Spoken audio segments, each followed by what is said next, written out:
C'est un moment un peu unique, pas un peu unique,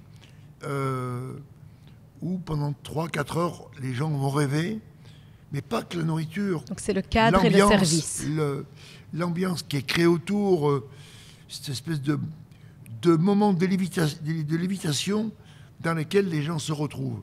Et on est un peu des magiciens qui mettons en place un spectacle des sens, spectacle de l'œil, spectacle des odeurs, spectacle du service, spectacle bien sûr de ce que l'on mange, où on est dans un monde un peu extraordinaire. Et c'est ça un 3 étoiles. Ça doit être ça. On doit offrir quelque chose qui est particulier. Voilà. Un petit peu magique. Un peu beaucoup magique.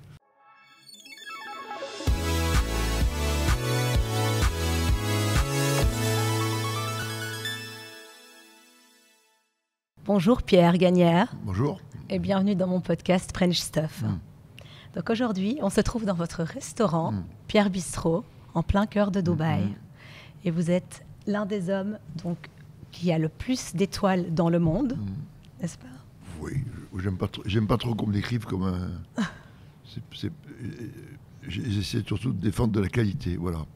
Les étoiles, ça va, ça vient, voilà. Donc, bien sûr, je suis très heureux d'avoir toutes ces distinctions parce qu'elles permettent d'exister et elles permettent de se positionner sur un certain niveau de notoriété. Donc, mais avant tout, ce que je veux offrir aux gens dans nos restaurants, c'est un moment de tendresse, d'émotion, où les gens sont reçus avec attention.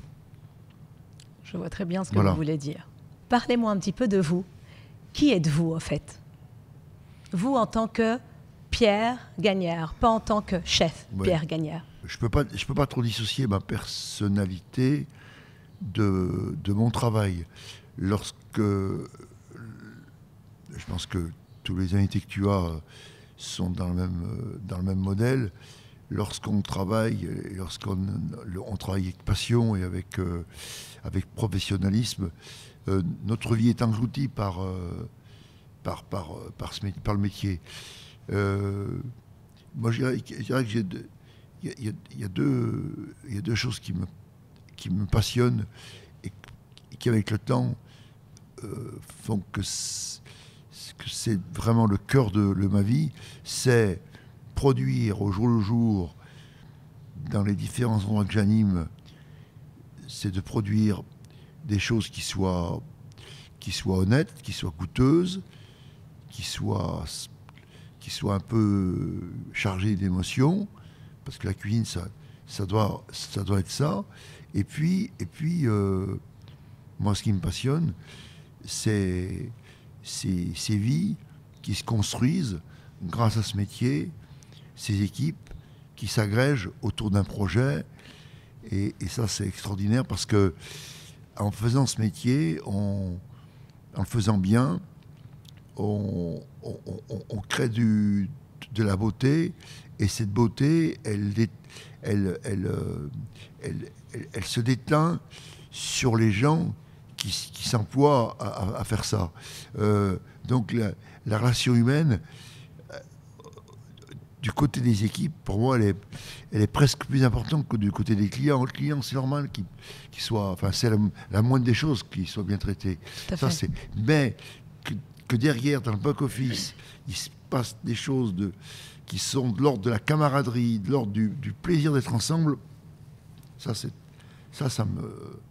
ça donne vraiment un sens à ma vie, quoi. Donc tu accordes vraiment une grande importance à ton équipe. J'accorde beaucoup d'importance aux hommes, oui. Parce que c'est eux qui alimentent la machine. Et puis, si l'ambiance que l'on crée est une ambiance de tension, une ambiance j'oserais dire de guerre parfois, c'est le mot qu'il m'a choisi en ce moment, mais l'ambiance de compétition malsaine, non, la cuisine, c'est de l'amour, c'est de faire plaisir à l'autre. Donc, ces gens qui cuisinent et qui reçoivent, parce qu'on parle de la cuisine, mais il faut aussi parler de l'accueil, parler du service. Si ces gens sont bien, eh bien, les gens sentent qu'il se passe quelque chose qui va au-delà d'un petit commerce, quoi. Et là, on joue vraiment notre rôle d'aubergiste. Voilà. Et j'aime bien ce mot, aubergiste. Recevoir des gens dans notre lieu, à notre table.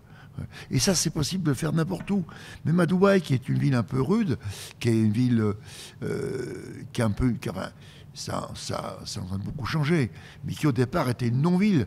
Et on a réussi, avec le temps, à créer notre monde à nous ici. Votre monde, et puis c'est très difficile justement de garder un restaurant ouvert pendant plusieurs années. Et à Dubaï, généralement ici, ce sont des petits restaurants qui sont éphémères. Ils vont ouvrir pendant quelques années et après, ils vont fermer. Et donc, quel a été ton secret justement pour pouvoir garder ce restaurant ouvert?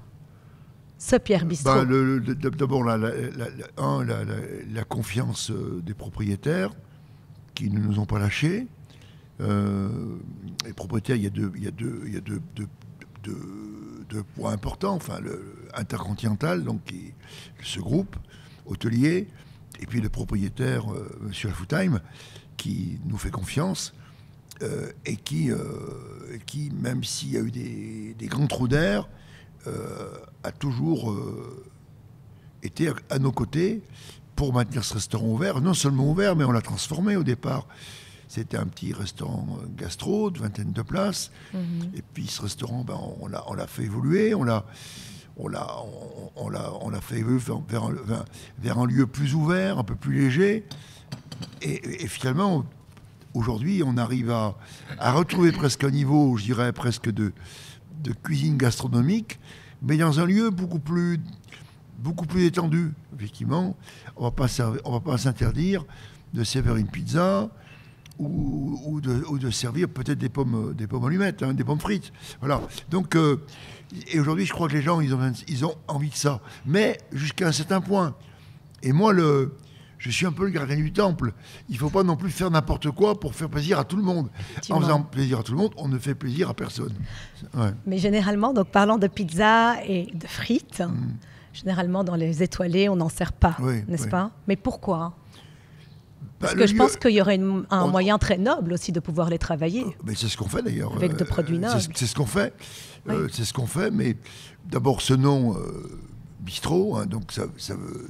Cette connotation, il faut l'afficher. Donc, il faut l'afficher dans l'assiette. Il ne faut pas que l'afficher sur le pas de la porte. Donc, ça veut dire être capable de servir une soupe, servir un gratin de macaroni, ces plats consensuels que les gens aiment. D'ailleurs, aussi, ce qui est important, ce qui est aussi notre force, c'est que la communauté française a beaucoup grossi ces dernières années à Dubaï. Donc, forcément, il y a cette communauté, elle va aussi dans des endroits qui la représentent. Et on fait partie de ces endroits-là. Donc, c'est aussi cette population qui est arrivée ces dernières années qui fait que ce restaurant, aujourd'hui, il a plus d'énergie, il a plus de clients, voilà, parce que tout simplement... Alors qu'au début, quand je suis arrivé, c'était très, très anglo-saxon, Dubaï. C'était vraiment anglo-saxon, australien, néo-zélandais, évidemment des Anglais, des Américains, mais c'était très, très, très... voilà. On parlait qu'anglais ici. Aujourd'hui, il y a une vraie communauté... de francophones. De francophones, oui. Et donc maintenant, Pierre, on va parler un petit peu plus opérationnel. OK. Donc, tu le sais très bien, la restauration ainsi que l'hôtellerie ont reçu un sacré coup dur pendant la pandémie. Les gens ne pouvaient plus se rendre au restaurant. Ils avaient peur. Il y a eu le chômage technique forcé. Et c'est vrai que maintenant, on arrive enfin à ressortir de cette pandémie. Okay. Les gens ont envie de ressortir de chez eux, mais ils rencontrent un sacré problème avec le service. Oui. Donc, comment est-ce que tu vas faire justement pour pouvoir garder ce service, pour recruter des gens, pour garder ton équipe, la même équipe? Est-ce que tu as eu des soucis pendant la pandémie? Parce que les droits ne sont pas les mêmes dans le monde. Et je sais que tu as plusieurs restaurants dans le monde entier. En France, on a été très protégés. Tout le monde était protégé, à la fois l'entreprise. Il y a pas de dépôt de bilan en France. Et puis, le personnel aussi a été très protégé puisqu'il était payé à 75%. Et souvent, ce que j'ai fait d'ailleurs, le complément a été donné par les employeurs. Donc, tout le monde a joué le jeu. Et je dirais que les problèmes arrivent maintenant, bizarrement. Il y a eu cette deuxième vague. D'abord, le deuxième confinement a été beaucoup plus difficile pour tout le monde, psychologiquement. Et aujourd'hui, les gens ont repris le travail, et ceux qui ont repris le travail, ils sont fatigués. Alors, on peut s'en moquer, parfois c'est pas justifié, parfois c'est même incompréhensible, mais ce qui vient de se passer, c'est un séisme, mais pas que dans la restauration. Oui, c'est un séisme. Tous les métiers de service, même chez les médecins, même chez le corps médical. Moi, j'entends des choses absolument hallucinantes. Le travail, dans tous les cas, alors qu'il est aujourd'hui, le 15 mars 2021, le travail n'a plus la même valeur. Ça traînait déjà depuis quelques années déjà. Mais là, ça s'est précipité. Les gens font preuve d'un égoïsme terrible. Ils veulent protéger leur petit précaré de façon incroyablement égoïste. C'est un peu chacun pour soi. Et puis, on prétend qu'il faut s'occuper de sa famille, qu'il faut s'occuper de ses enfants, qu'il faut s'occuper... Donc tout ça, ça crée beaucoup de confusion. Alors, des gens comme moi, justement, je dois crier haut et fort, encore plus qu'avant, le respect de ces valeurs qui m'animent depuis le début. Je travaille pour moi, à savoir, c'est tout bête, mais respecter les gens, les aimer et les emmener dans un projet qui a du sens. Voilà. Ouais. Et aujourd'hui, la seule solution, mais on ne peut pas tous faire du 3 étoiles, mais on peut faire des choses simples tout en y mettant son cœur et en le faisant avec attention. Mais aujourd'hui, il faut plus que jamais que les gens sentent que ce qu'ils font, ça a un intérêt au-delà du chèque qu'ils reçoivent à la fin du mois. Voilà. Mais c'est un vrai débat de société qu'on ne peut pas évoquer comme ça, en 2 mots. C'est passionnant d'ailleurs, mais aujourd'hui le monde est en train de changer. Ça va se rééquilibrer, obligatoirement, parce que d'abord le travail, il faut travailler pour vivre, pour survivre même, je dirais parfois, et puis le travail, c'est une noble chose. Hein. Ouais. Mais aujourd'hui, tout ça, c'est un peu confus dans la tête des gens. Ouais. Oui, et puis de nos jours, il y a de plus en plus de personnes, justement, qui vont souffrir d'un burn-out, qui vont quitter... En fait, dû à la pandémie et au coronavirus qui s'est passé, les gens se sont aperçus qu'ils n'aimaient plus leur métier, qu'ils n'aimaient plus ce qu'ils faisaient, et qu'ils n'étaient pas justement valorisés. Oui. Et donc, ils ont quitté. Oui.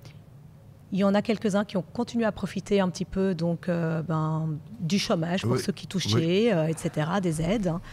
Et ils se sont lancés dans ce qu'ils aimaient, tout en laissant de côté donc, leur activité, si vous voulez, donc, principale. Oui. Mais vous, justement, dans la restauration, vous avez réussi à garder vos équipes, vous avez réussi à les motiver, à ces équipes, quand vous avez dû fermer les restaurants donc pendant plusieurs mois. Ici, je pense qu'à Dubaï, on a été un des premiers pays à réouvrir assez rapidement. Oui, mais que s'est-il passé dans le reste du monde? Les premiers touchés, c'était notre restaurant de Shanghai, mais c'est le premier qui a réouvert. Aujourd'hui, Shanghai, de nouveau, est un peu en point de suspension, là, tout de suite, alors qu'il est, parce qu'il y a quelques cas d'Omicron, donc... les autorités ont très très peur que ça prolifère, donc ils emploient les grands moyens pour tout de suite arrêter cette pandémie. Mais le Shanghai a rouvert très vite, a très bien travaillé. Tokyo, et c'est normal quand on connaît l'état d'esprit des Japonais, c'est beaucoup plus compliqué. Tout est un peu perlé, tout est un peu difficile. Séoul, pareil, il y a eu des mesures drastiques qui ont permis que le restaurant reste ouvert pratiquement tout le temps. De Vietnam, c'est compliqué. parce que où je suis, c'est vraiment une destination touristique. Donc effectivement, là, pour le coup, il n'y a pas de vol, ni Singapour, ni Tokyo, ni voilà. Donc à Da Nang, c'est très compliqué. Ça va rouvrir, mais c'est difficile, voilà. Et puis la France, l'Europe, on a été très aidés. Nous, on a fait comme beaucoup de mes confrères, on a fait de l'importé. J'ai refusé de faire de l'importé 3 étoiles. Je trouve ça ridicule. On a fait dans un de nos restaurants qui est plus simple, on a fait de l'importé, je dirais, pour une bonne nourriture quotidienne, festive mais quotidienne. Voilà, ce qui a permis de maintenir le lien avec les équipes et puis aussi avec notre clientèle parisienne. Voilà, donc le premier confinement, moi, je fais comme tout le monde. Je me suis enfermé, je me suis reposé vraiment. Comme beaucoup de gens, je n'ai rempli mon agenda. Bon, j'étais tout à fait détendu, je dirais. Puis le deuxième confinement a été beaucoup plus compliqué à gérer. Tu étais confiné chez ton fils, je pense. J'étais confiné chez moi, dans ma maison, à Belle-Île, avec un de mes fils. À Belle-Île, avec un de tes fils. Ouais. Et comment ça se passait au quotidien à la maison ? C'était un grand bonheur parce que... Tu leur concoctais des petits plats, ils te concoctaient des petits plats. Je leur ai dit surtout, je veux être tranquille. Voilà. Ils ont respecté ma... Tu avais besoin de souffler. Ah oui, tout à fait. Et puis j'avais besoin de réfléchir aussi à ce qui allait se passer, qu'est-ce qu'il fallait faire. Je dois dire quand même que moi, ce qui m'a beaucoup servi, c'est mon échec de Saint-Étienne. C'est ton, pardon ? Mon échec de Saint-Étienne. Ok. Lorsque j'ai eu mes problèmes en 96.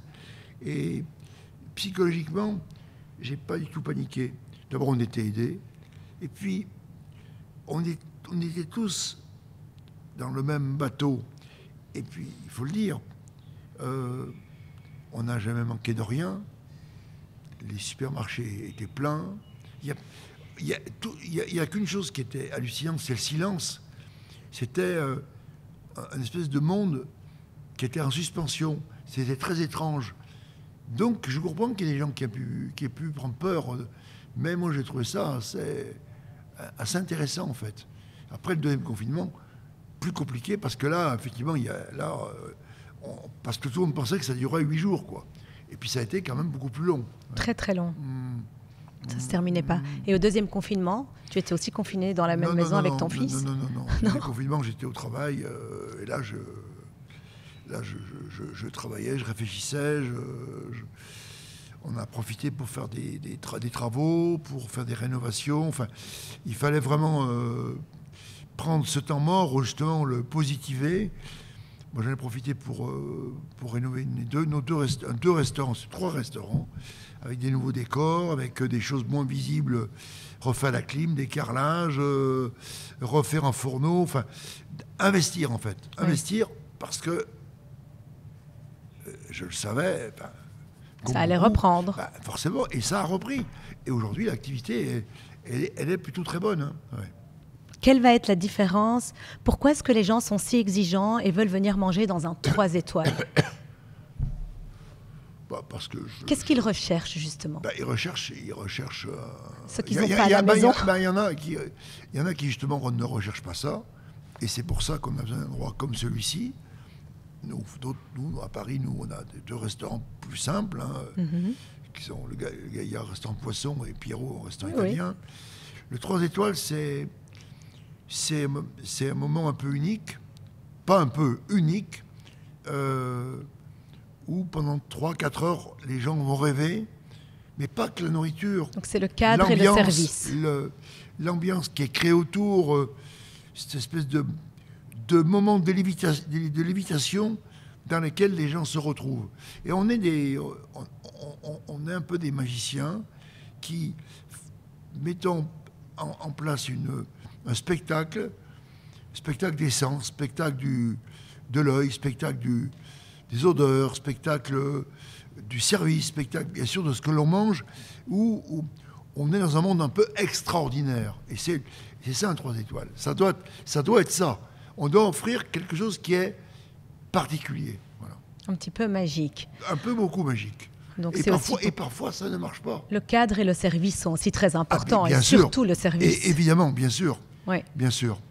Ce qui est d'ailleurs un problème, puisque aujourd'hui le service, on le sait bien, c'est une catastrophe. Effectivement. Donc comment est-ce que tu fais pour recruter, enfin, pour que comment tes équipes recrutent? On forme, on recrute pas. On peut pas recruter. Les gens doivent venir vers nous. On est là, on fait bien, on offre des conditions de travail qui sont, je pense, acceptables. On offre la possibilité à ces gens de vivre pendant quelques années à nos côtés, de vivre un moment incroyablement fort d'apprentissage en étant en contact des meilleurs produits, en étant en contact d'une façon de travailler qui est dans l'excellence. Et puis, il y en a qui trouvent leur compte, d'autres qui trouvent que c'est trop dur. Ils préfèrent les choses un peu... plus légères. Oui, mais c'est pas lourd chez nous. C'est pas lourd. Il faut pas que ça soit lourd. C'est juste l'exigence. C'est juste que on fait bien. Et pourquoi aujourd'hui, d'ailleurs, bien faire, c'est dur, et faire du bas de gamme, c'est dur, c'est parce que ça demande une attention extrêmement forte. Et aujourd'hui, tout le monde s'engouffre un peu dans le moyen, et le moyen n'a aucun intérêt. Personne n'est content, ni le client, ni le personnel. Et moi, ce que j'offre aux gens, c'est cette exigence. Elle demande un petit effort au départ, mais elle permet de travailler sereinement et d'être tout à fait dédié à ce pourquoi l'on est fait. Il y a pas mal de personnes qui se demandent si tu es dans la vraie vie comme tu es dans Top Chef. Moi, je pense que oui. Oui? Non, je pense pas, j'en suis même certain. Les gens qui me côtoient peuvent en témoigner. C'est ce qui fait, je pense, ma force. C'est que d'abord, je suis indépendant. Ça, c'est très important. Cette indépendance, je l'ai payée très cher. Je la paye cher encore parce que quand on est indépendant, on doit s'occuper beaucoup des autres. Mm-hmm. Mais moi, j'aime les gens. Mm-hmm. Les autres m'intéressent. Donc, il n'y a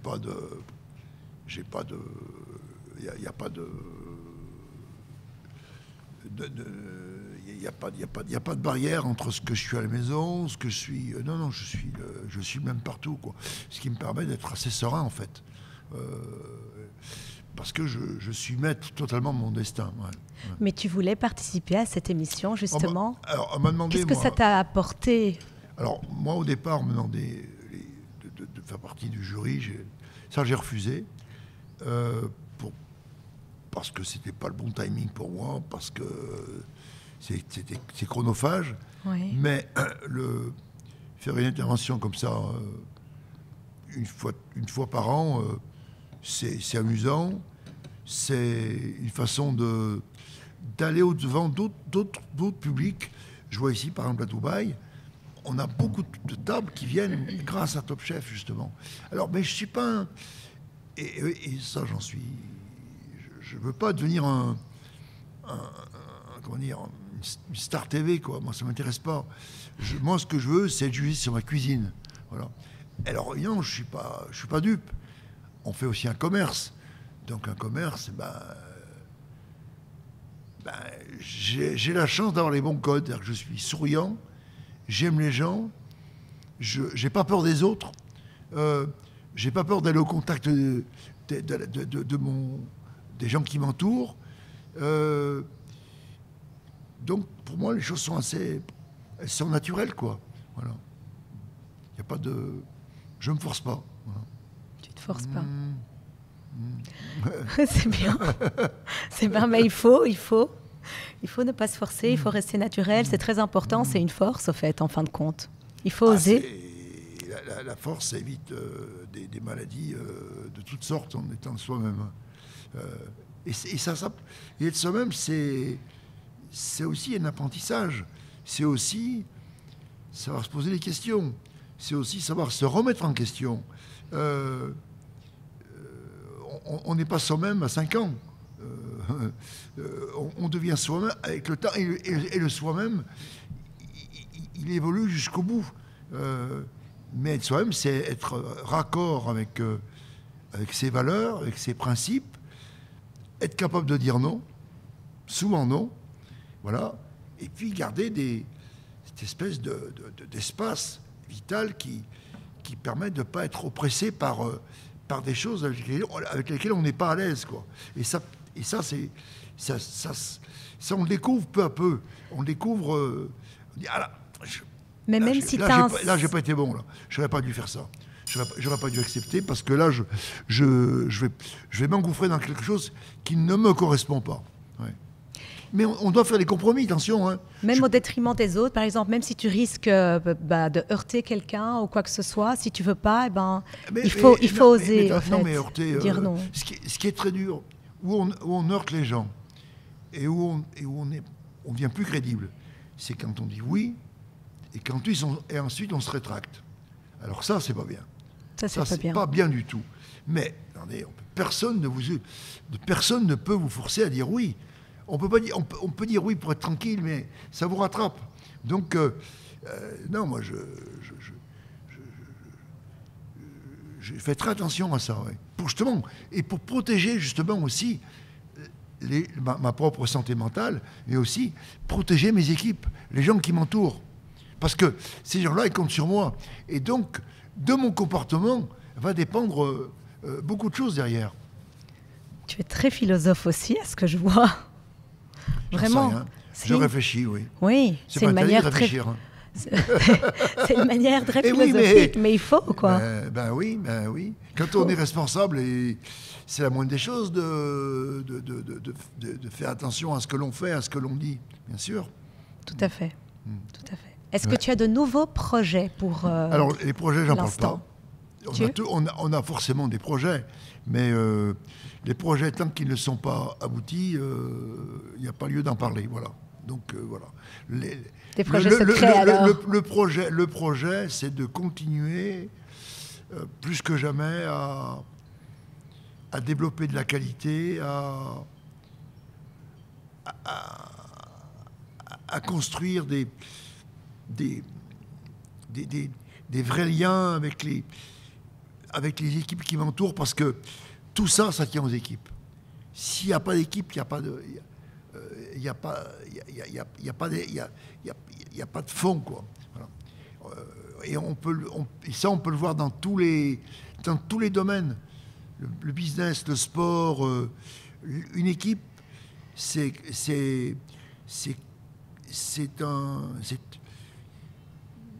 un espace où les individualités sont au service d'un projet. Voilà. Et donc, moi, c'est mon travail, il est essentiellement là aujourd'hui. Bien sûr, la cuisine, parfois, on se pose et on pense cuisine, et puis, mais ça doit être alimenté par tous ces gens qui sont mes bras armés, quoi, dans les différents endroits du monde où je suis. Ouais. Et là, je vais revenir sur une question classique, assez classique, qu'on pose souvent. Et tu en avais déjà parlé donc précédemment un petit peu. Généralement, dans les commis de cuisine et tout ce qui se passe en cuisine, tu sais, généralement, les chefs, ils ont tendance à avoir donc une image qui est très stricte, qui est très sévère, où je ne vais pas parler de maltraitance, mais où ils sont vraiment très exigeants envers leurs commis. Oui. Et est-ce que c'est vrai? Est-ce que tu penses que pour avoir un travail de qualité, est-ce qu'il faut vraiment être comme ça? Ou alors, au contraire, il faut leur parler avec respect? Ils sont là pour apprendre. Non, mais l'un n'est pas c'est pas contradictoire de penser ça. Être strict et rigoureux avec ses enfants, ça ne veut pas dire qu'on les aime pas. Au contraire. Tu les appelles tes enfants. Au contraire, on peut pas accepter une forme de laxisme. Voilà, je suis pas à l'heure. Voilà, je travaille pas. C'est pas possible. Donc la rigueur, elle est forcément présente, mais c'est une rigueur qui doit être expliquée, qui doit être tempérée par de la gentillesse.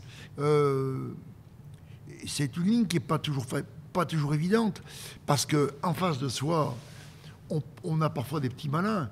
on a parfois des gens qui ne comprennent pas ce qu'on offre et qui ne sont pas du tout dans cette démarche de bienveillance. Parce que la bienveillance, c'est un peu un pas de deux. Hein. Je te donne, tu me donnes. Voilà, donc il y a parfois des déceptions. Mais je pense que surtout, ce qui est vraiment important quand on avance dans la vie, c'est pas de devenir quelqu'un d'aigri, devenir quelqu'un de cynique et quelqu'un qui sous prétexte on lui a tordu le bras, parce que ça arrive, hein. Moi j'ai des déceptions, surtout en ce moment, pour les raisons qu'on a évoquées tout à l'heure, de lâchage par rapport au travail, par rapport des questions parfois justifiées, pas justifiées, mais c'est pas grave, il faut pas changer d'optique, voilà, faut rester, mais je peux être très très très dur, mais jamais irrespectueux. C'est ça. Si on me la fait à l'envers, hein, évidemment. Parce que c'est toujours pareil, c'est ce que j'ai dit. Mon souci, c'est de protéger l'équipe. C'est de protéger quelque part l'institution. Ce lieu qu'on nous a confié, c'est de l'argent. C'est un propriétaire. C'est un groupe hôtelier. Cet espace, c'est un espace de liberté dans lequel nous sommes totalement. Je me dois d'être respectueux de cet espace qu'on m'a confié. Donc, je ne peux pas accepter n'importe quoi des gens qui sont avec moi. Mais ça ne veut pas dire qu'ils sont maltraités. Au contraire. Parce que plus l'exigence elle est comprise, plus on rentre dans un moment de liberté. On va clôturer ici, mon cher Pierre. Moi, je voulais te remercier d'avoir participé à mon podcast French Stuff. Et j'espère que ça vous a plu. Et je vous dis à très bientôt dans un prochain épisode French Stuff. Salut. Merci, au revoir. Au revoir, Pierre. Au revoir. Merci beaucoup. Au revoir.